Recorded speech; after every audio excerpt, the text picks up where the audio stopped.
చిన్ననాటి డేస్ అన్నీ మళ్ళీ గుర్తొస్తున్నాయి.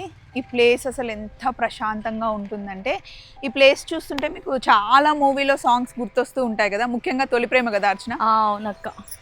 'తొలి ప్రేమలో' చాలా ఇక్కడ వాక్ చేస్తూ సాంగ్స్ ఉంటాయి. బావుంటుంది. అక్కడ వెయిటింగ్ సీన్ ఉంటుంది. అవును. అప్పుడు చాలా పెద్ద సెట్ ఏసారు ఇక్కడ. మేము చిన్నగా ఉండేవాళ్ళం. 5th క్లాస్, 6th అప్పుడు చదువుతున్నాము. ఈ బిల్డింగ్ చూడండి. మళ్ళీ మొత్తం కలర్ ఏసారు. యాక్చువల్లీ బిల్డింగ్స్ అన్నీ అట్లా పాతబడిపోయాయండి. మాకు అవి చూస్తుంటే ఎంత బాధేస్తూ ఉంటుందో.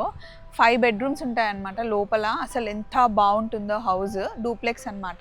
అప్పట్లో ఇదంతా కలకలలాడుతూ ఉండేది. మళ్ళీ ఇప్పుడు అన్నిటికీ కలర్స్ వేస్తూ ఉంటే మాకు చాలా హ్యాపీగా అనిపిస్తుంది. అక్కడ కూడా ఒక 2-3 బిల్డింగ్స్ అలా వేస్తున్నారు. బట్ సిటీలో మనం ఎక్కడికి వెళ్ళినా ఇంత ప్రశాంతంగా ప్లేస్ అయితే దొరకదు. అసలు ఉండదు అక్క. బిహెచ్ఎల్ చాలా బాగుంటుందండి. హ్యాపీగా మార్నింగ్ వాకింగ్కి వచ్చినా, లేదా మనసు బాగాలేనప్పుడు, ఎప్పుడైనా ఇంట్లో ఉండి ఉండి నాలాగా బోర్ కొట్టినప్పుడు ఇలా వస్తే బాగుంటుంది. సరదాగా వాకింగ్కి వచ్చా, మీతో చిన్న షార్ట్ షేరింగ్. బాయ్.